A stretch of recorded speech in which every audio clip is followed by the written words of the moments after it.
ಬೇಳೆ ಪಾಯಸವನ್ನು ಮಾಡಿಕೊಂಡು ಬಂದಿದ್ದೇನೆ. ಹೇಗೆ ಮಾಡೋದು ಅಂತ ನೋಡೋಣ. ಮೊದಲಿಗೆ ನಾನಿಲ್ಲಿ ಕುಕ್ಕರಲ್ಲಿ 1 ಕಪ್ಪಷ್ಟು ಅಕ್ಕಿ ಹಾಗೆ 1 ಕಪ್ಪಷ್ಟು ಕಡಲೆಬೇಳೆಯನ್ನು ಮೊದಲೇ ಬೇಯಿಸಿಟ್ಟಿದ್ದೇನೆ ಆಯಿತಾ.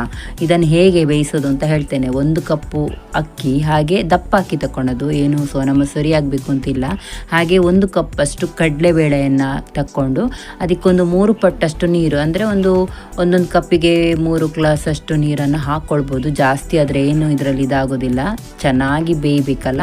ಹಾಗೆ ಅಷ್ಟು ನೀರು ಹಾಕಿ ಒಂದು 4 ರಿಂದ 5 ವಿಶಿಲ್ ಬರೋ ತನಕ ಇದನ್ನು ಬೇಯಿಸ್ಕೊಳ್ಬೇಕು.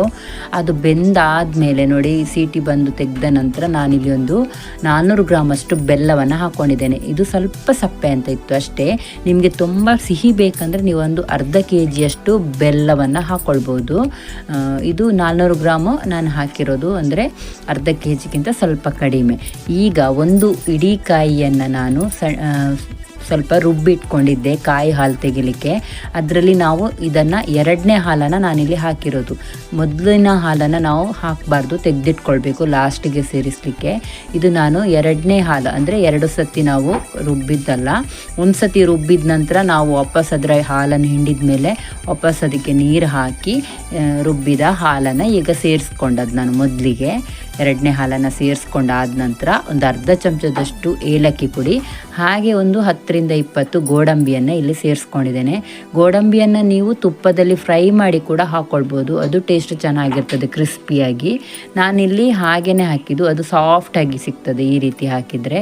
ಅದು ಹಾಕಿದ ನಂತರ ಚೆನ್ನಾಗಿ ಕುದಿ ಬರಬೇಕು. ಇದು ಕುದಿ ಬರ್ತಾ ಇದ್ದಾಗ ಈಗ ನೋಡಿ ಫಸ್ಟ್ ಹಾಲನ್ನು ಹಾಕ್ತಾ ಇದ್ದೇನೆ, ಮೊದಲನೇ ಹಾಲನ್ನು. ಇದು ನೀವು ಈ ರೀತಿ ಮಾಡೋದ್ರಿಂದ ಟೇಸ್ಟ್ ತುಂಬ ಚೆನ್ನಾಗಿರ್ತದೆ. ಈ ಹಾಲು ಹಾಕಿದ ನಂತರ ತುಂಬ ಕುದಿಸ್ಲಿಕ್ಕಿಲ್ಲ. 1-2 ಕುದಿ ಬಂದ ತಕ್ಷಣ ನಾವು ಸ್ಟವನ್ನು ಆಫ್ ಮಾಡಿದರೆ ರುಚಿಯಾದ ಬೇಳೆ ಹಾಗೂ ಅಕ್ಕಿ ಪಾಯಸ ರೆಡಿ ಆಗ್ತದೆ. ನೀವು ಬರೀ ಅಕ್ಕಿ ಪಾಯಸ ಮಾಡ್ತೀರಿ ಅಂತಿದ್ರೆ ಮತ್ತು ಸುಲಭ. ಅದಕ್ಕೆ ನೀವು ಮಾಮೂಲು ಹಾಲನ್ನು ಬಳಸಿದರೆ ಆಯಿತು, ಮತ್ತು ಬೆಲ್ಲದ ಬದಲು ಸಕ್ಕರೆ ಹಾಕಿದರೆ ರುಚಿಯಾದ ಅಕ್ಕಿ ಪಾಯಸ ಕೂಡ ಆಗ್ತದೆ. ಇವಾಗ ನಿಮಗಿದು ಪಾಯಸ ನೋಡುವಾಗ ತೆಳ್ಳಗೆ ಅಂತ ಅನಿಸ್ಬೋದು, ಆದರೆ ಇದು ತಣ್ಣಗಾದ ತಕ್ಷಣ ದಪ್ಪ ಆಗ್ತಾ ಹೋಗ್ತದೆ ಅಕ್ಕಿ ಆಗಿರೋದ್ರಿಂದ. ನಾನು ನಿಮಗೆ ತೋರಿಸ್ತೇನೆ ಈ ಪಾಯಸ ನೋಡಿ ತಣ್ಣಗಾದ ಮೇಲೆ ಹೇಗೆ ಬರ್ತದೆ ಅಂತ.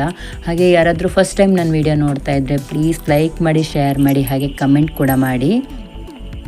ನೋಡಿ ಈಗ ಪಾಯಸ ನಾನಿಲ್ಲಿ ಹಾಕಿ ತೋರಿಸ್ತೇನೆ. ನೋಡಿ ಎಷ್ಟು ದಪ್ಪ ಬಂದಿದೆ ಅಂತ. ಈಗ ಕೂಡ ಸ್ವಲ್ಪ ಬಿಸಿ ಇದೆ. ಇದು ಇನ್ನೂ ಕೂಡ ತಣ್ಣಗಾದ ನಂತರ ಇನ್ನೂ ದಪ್ಪ ಆಗ್ತಾ ಹೋಗ್ತದೆ. ಹಾಗೆ ಫಸ್ಟ್ ಟೈಮ್ ಯಾರಾದರೂ ನನ್ನ ವಿಡಿಯೋ ನೋಡ್ತಾ ಇದ್ದರೆ, ಸಬ್ಸ್ಕ್ರೈಬರ್ ಆಗದೆ ನೋಡ್ತಾ ಇದ್ದರೆ ಪ್ಲೀಸ್ ಸಬ್ಸ್ಕ್ರೈಬರ್ ಮಾಡ್ಕೊಳ್ಳಿ. ಪಕ್ಕದಲ್ಲಿರೋ ಬೆಲ್ ಐಕಾನ್ ಕ್ಲಿಕ್ ಮಾಡಿದರೆ ನಾನು ಹಾಕೋ ರೆಸಿಪಿ ಎಲ್ಲ ನಿಮಗೆ ನೋಟಿಫಿಕೇಷನಲ್ಲಿ ಬರ್ತದೆ. ನೋಡಿ ಇಷ್ಟು ಸಿಂಪಲ್ಲಾದ ಪಾಯಸ ಒಮ್ಮೆ ನೀವು ಕೂಡ ಟ್ರೈ ಮಾಡಿ. ನನ್ನ ಮಗಳು ತುಂಬ ದಿನದಿಂದ ಹೇಳ್ತಿದ್ಲು ಪಾಯಸ ಬೇಕು ಅಂತ. ಹಾಗೆ ನಾನು